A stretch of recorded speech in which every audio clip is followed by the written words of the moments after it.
News Live.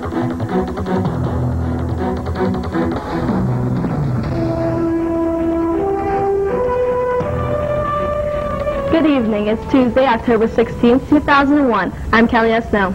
And I'm Courtney Maines. Tonight on Clarion's very own TV5 News, we'll have the latest on the events happening around the world. Also, we will have university activities. And as always, Marjorie Reed will be here with the weather. And the weather has changed quite a bit today. Fall is in the air. The weather outside today has had quite a change to what we've expected these last couple of days. As you can see, it rained for most of the day today with quite a bit of wind. Later in the show, TV5's own Marjorie Reed will join us with a complete look at the forecast. But first, the latest in the attacks. The threat of bioterrorism has become a reality in America. Over a half dozen people have tested positive for the anthrax exposure, and numerous false alarms have shaken the nerves of an already jittery nation. CNN's Eric Phillips recaps the recent spat of anthrax outbreaks.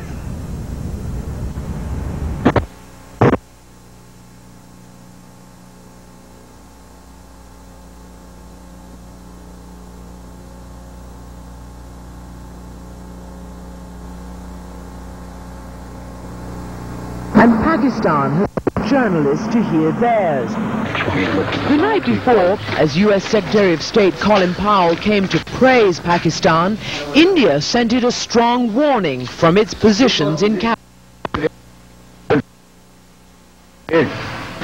India, which accuses Pakistan of backing a terrorist insurgency in Kashmir, punitive action on military posts here at the border village of Jangalora. Nonsense, says Pakistan. Only civilians were hurt. Yeah, no. And we apologize for the technical difficulties on that one. Clarion County Commissioners approved the personnel policy. Several changes have been made to improve the old policy. All the changes were minor and were made only to improve upon old policies. All the new policies were immediately placed into effect. Clarion University was the host of College Media Day. This year's event hosted many speakers from Clarion University and from around the country. Speakers like Clarion graduate Bob Costner from MTV spoke. Costner encouraged students to go out and take risks and perform their jobs to the best of their ability. Other speakers, like Clarion University professor Pat Kennedy, spoke on how students can protect themselves from lawsuits. Many panel discussions were held throughout the day to discuss the different types of media coverage and technique. The goal to teach the seriousness of drinking and driving. TV5's own Mark Despotakis was there and has the story. Mark? 1 minute, a life changed. And that life changed because of a drunk driver. But thankfully, this accident wasn't real. It was part of a program organized by Clarion University students to bring light to the dangers of drunk driving. Organizer and actress in the mock accident, Jill Reinhardt, hoped this scene got the message across. I know a lot of high schools and stuff put these on before prom, but I'm sure a lot of people did, because I know when they first saw the cars coming in, they were like, what's going on, and I think they realized that this could actually happen, this one day could be them. The mock accident brought in Clarion Borough Police, Clarion Fire Department, Clarion Hospital, as well as staff medevac. We worked real close with the students here. I thank them. They did a terrific job putting this all together. Between myself and them, we met a couple times. We put everything together. I contacted the emergency services, and we have done these drills before, but we also work together every day of the week. So, firefighters and EMS crews work at this mock crash scene in the attempts of getting a message across to those who are watching. And those firefighters and EMS crews hope they will never have to actually respond to a drunk driving accident of this magnitude. It's good for the students to see, and again, it's not just the students. I hope the community that I saw around here tonight watching is also taking some of this in, so it's good for them. It's pretty gruesome. I would never want that to happen to me, ever.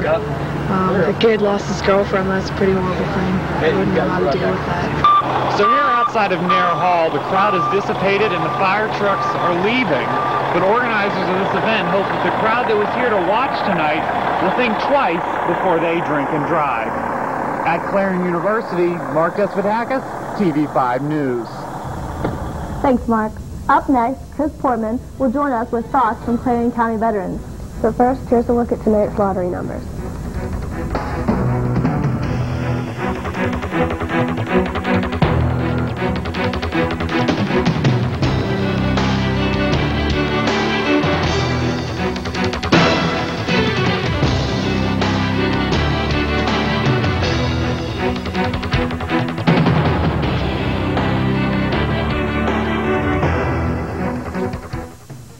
portion of the programming was made possible through a grant by Fox's Pizza Den.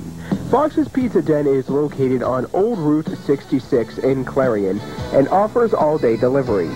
Phone 226-5555. That's 226-5555. Fox's Pizza Den is open 7 days a week for your convenience. Phone 226-5555. Wardrobe for some TV5 news anchors provided by Fashion Bug. Located in the Clarion Mall. Whether you're looking for junior trendy, girls, or fashion for women, they have it all, with many different styles. Fashion Bug also offers a wide selection of accessories. Fashion Bug is located in the Clarion Mall, just off of Exit 9 of Interstate 80. Open Monday through Saturday, 10 a.m. till 9 p.m., and Sunday from noon till 5. This portion of the program was made possible through a grant from Clarion Hospital. Clarion Hospital is located off of Exit 9 of Interstate 80. Clarion Hospital offers outpatient services, transitional care, as well as an emergency room open around the clock every day of the year. More than 400 employees and 80 physicians work to serve the community. Call the Clarion Hospital at 226-9500. Clarion Hospital, providing health care to Clarion County and surrounding communities since 1954. Do you want complete coverage of local, state, national, and international news as it happens? Then tune into Clarion's very own TV5 News Live for complete coverage of the Clarion area and our world. TV5 News crews join with crews from the world's news leaders, CNN, to provide complete coverage of the day's events. With advanced satellite capabilities, TV5 News can bring you the latest news as it happens.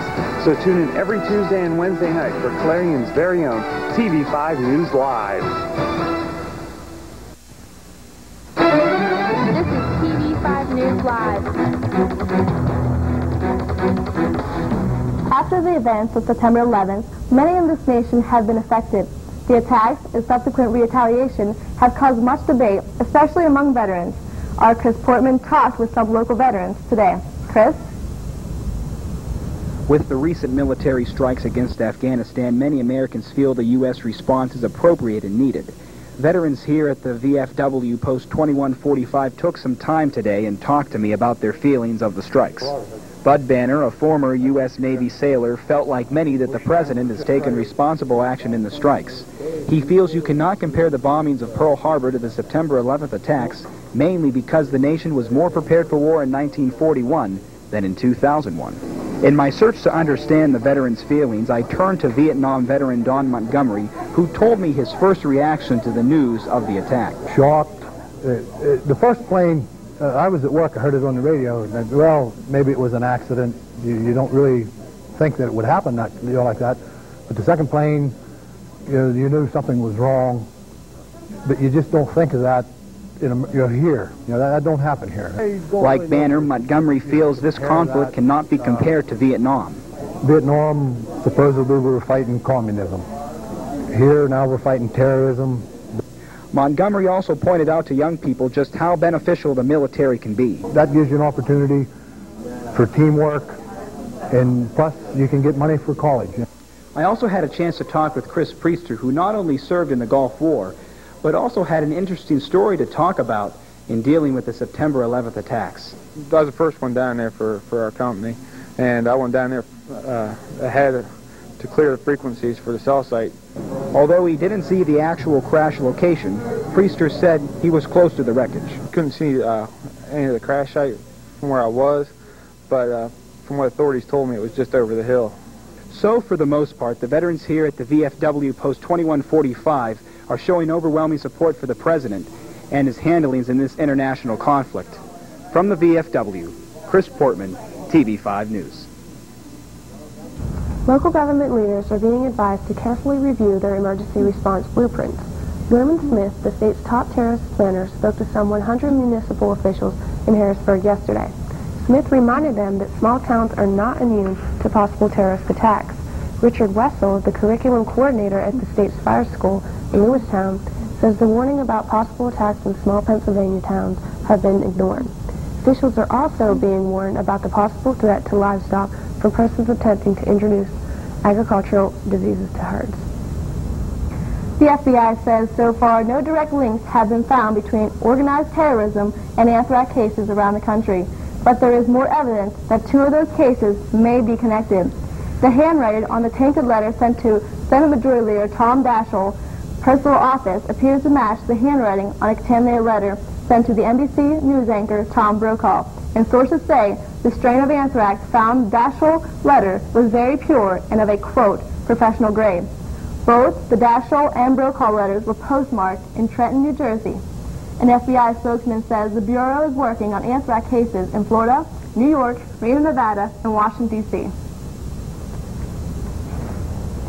Attorney General John Ashcroft says anthrax hoaxes are no joke, and he promises prosecution of those responsible.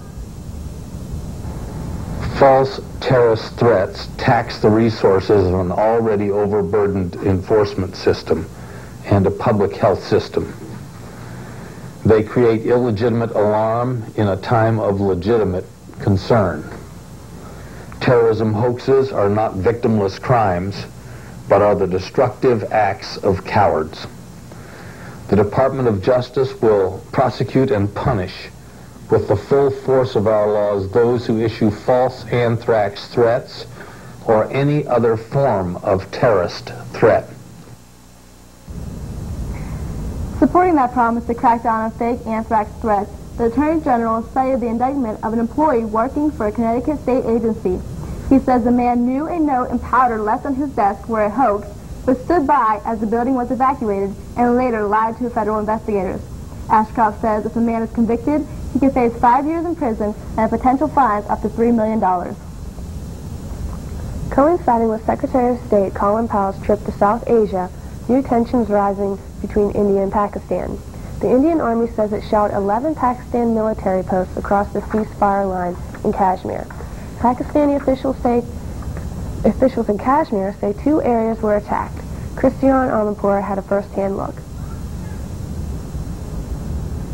Laboratory tests performed on a letter received Monday by Senate Majority Leader Tom Daschle's office confirm it contained anthrax. The letter was opened about 10:15 yesterday morning. A chalky powder fell out of the envelope. Several aides are being tested for exposure, and officials are checking the building. We don't think it came into the ventilation system. What we want to do, though, is make sure that it did not.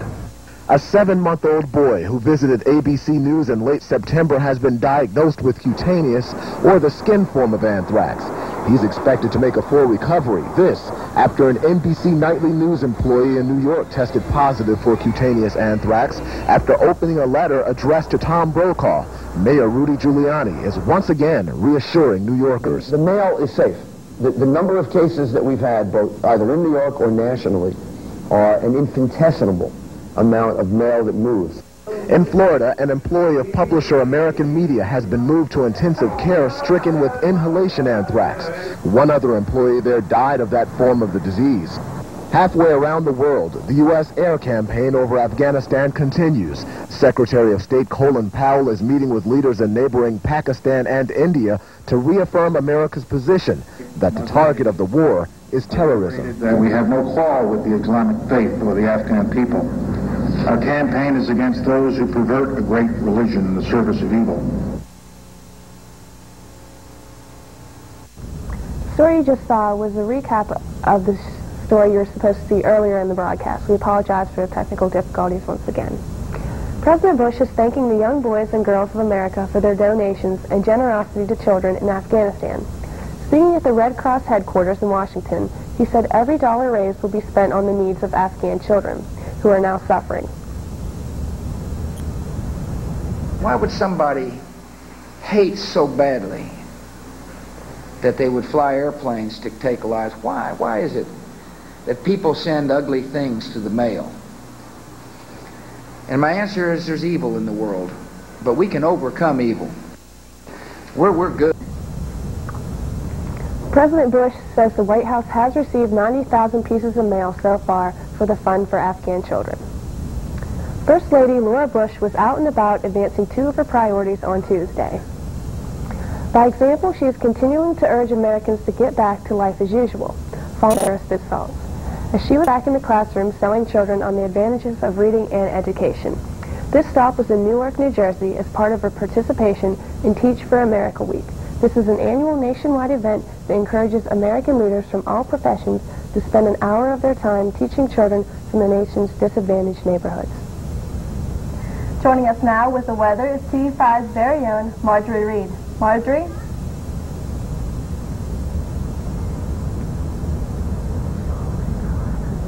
Thank you, ladies, and good evening.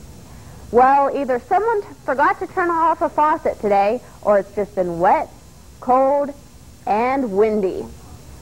And I've got some bad news. It looks like it's going to continue for most of the week and into the weekend. So let's take a look at the satellite map behind me. There's a cloud system over our area which has been bringing the colder temperatures, wind, and rain for most of the western part of the state. For the east, it's clear skies and warm temperatures. Looking at the precipitation map, we've got showers for most of the western part of the state into Ohio and down into West Virginia. The east part of the state, clear skies and no rain. As for the temperatures, because of the storm system, they've dropped in our area. For most of us, we have been experiencing highs in the 50s, and right along the New York State border, highs are in the 60s. But the temperatures are going to be colder for them this weekend. Moving on to the front map. This storm system you see behind me is what has been bringing the wind, cold temperatures, and the rain. It'll be moving off to the east for the weekend, bringing sunshine and warmer temperatures Thursday and Friday. So now for your 5-day forecast. Wednesday, showers likely with highs in the 40s and lows in the 30s. Thursday, mostly cloudy, highs in the 50s, lows in the 30s. Friday, partly sunny, scattered showers are expected, highs in the 60s and lows in the 30s. Saturday, showers are expected with highs in the 50s, lows in the 30s. And for Sunday, showers expected, highs are in the 60s, lows in the 30s. So if you're planning on doing anything this weekend, make sure you grab that umbrella. Try to stay dry, warm, and I'll see you back here next Tuesday. Back to you, ladies. Coming up next, Matt Ness will join us with a look into the sports world. But up first, a look at tonight's stuff. It was Midnight Madness with both the men and women teams taking to the hardwood for the first official practice of the season. The women, led by head coach G. Parsons, are looking to improve upon last year's 10-16 season. The men, behind head coach Ron Ryder, are set to commence the defense of their PSAC title. The regular season for both teams begin November 16th and 17th, with the women taking part in the Clarion Classic tournament, while the men will be taking part in the Subway KFC tournament. After the firing of head coach Ivan Holinka yesterday, the Pens elevated assistant Rich Kehoe to the chief position behind the bench. Kehoe, the third leading scorer in Pens history, now becomes the fourth coach in 3 years, following Kevin Constantine, Herb Brooks, and Holinka. Immediately, the new bench boss has put his mark on the Pens, moving Martin Straka and Alexei Kovalev to the number 1 line alongside Mary Lemieux. Chris Beach and Alexei Morozov join Robert Lang on the second line. After the coaching shakeup, the Pens are in action tonight against Ottawa, looking for their first win of the 2001-2002 campaign. The National League Championship is set to begin tonight with the Atlanta Braves facing off the Arizona Diamondbacks. In what should be a classic pitching duel, the Braves will send Greg Maddux to square off with Diamondback ace Randy Johnson. In the American League Championship Series, it will feature 3-time defending World Series champion New York Yankees and the 116-win Seattle Mariners. That's all for the TV5 Sports Report. I'm Matt Ness. Now back over to Kelly and Porter. Thank you for joining us tonight. Tune in tomorrow night with Jackie Nealon and Mark Despotakis. Good night.